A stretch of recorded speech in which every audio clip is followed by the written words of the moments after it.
দেখা নেই 2 যুগেরও বেশি, তবু যেন অপেক্ষার শেষ নেই। জীবনে প্রেম এসেছে বহুবার, তারপরেও সালমান খানের অস্তিত্ব জুড়ে নাকি শুধুই ঐশ্বরিয়া রাই।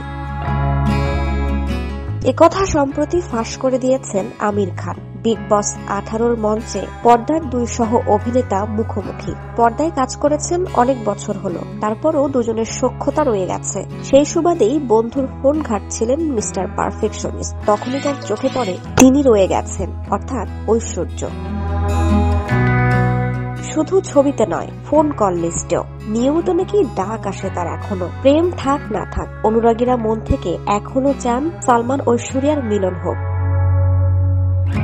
সেই আকাঙ্ক্ষা থেকেই কখনো দুজনের ছবি জুড়ে দেয়া হয়, কখনো দুজনের আলাদা ঝলক প্রযুক্তির কৌশলে একাকার করা হয়। প্রতিযোগিতার মঞ্চ থেকে সেই আকাশকুসুম কল্পনাকেই কি উস্কে দিলেন আমির?